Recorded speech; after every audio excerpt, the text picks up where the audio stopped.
Welcome back, friends, to TV5 News at 9. It's another edition of Ask the County. Joining us this morning is Saginaw County Treasurer Tim Novak. Thank you so much for being here. How are you? Doing good today. Good. We're talking about a topic today that a lot of people need to know about. It's human trafficking. And so it's pretty common now. We hear about it all the time. What are some elements of human trafficking? Yeah, so some of the things you want to think about is like there's the act, the means, and the purpose. Okay. So think about, the recruiting, harboring, or moving or obtaining by force, fraud, or coercion. That's kind of the key here. Wow. For purposes of involuntary servitude, debt bondage, slavery, or commercial sex act. So those are kind of like the three: the what, the how, and the why. Yeah. So Tim, what methods do traffickers really use to condition or train their victims? Yeah, so if you think about, they make a promise of a better life, and in doing that, maybe it's like migrant farm workers or homelessness, poverty, gang type relations. And the risk factors to look for here is they really prey on the victims, right? So they victimize the victims, lack of personal safety for the victim. Maybe the victim feels isolated, or there's some emotional stress, homelessness, maybe like family dysfunction that families, they're not happy at home, they don't feel safe at home. And this was they preyed on a promise of being safe outside of the home, substance abuse issues.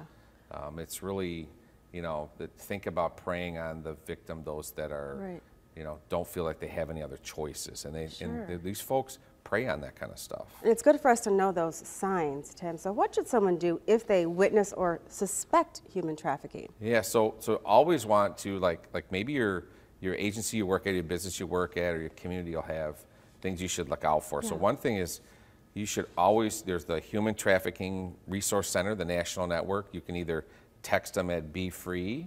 You can, there's a 1-800 number. The local Underground Railroad has a 24/7 crisis hotline at 755-0411. 24/7, they have Spanish translation available.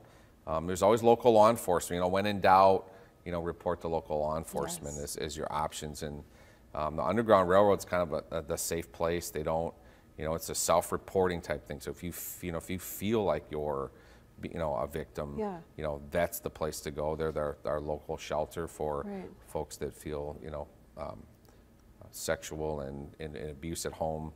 That's the place to go. So as viewers are listening to this and they feel compelled to help, how can people get involved to help the cause? Yeah, so the first thing, I went to a seminar last week on understanding human trafficking. So your business could call the Underground Railroad and schedule the folks from Underground Railroad come out and provide that to your staff so they can see what they're doing. So that's one way a business or an agency could do this.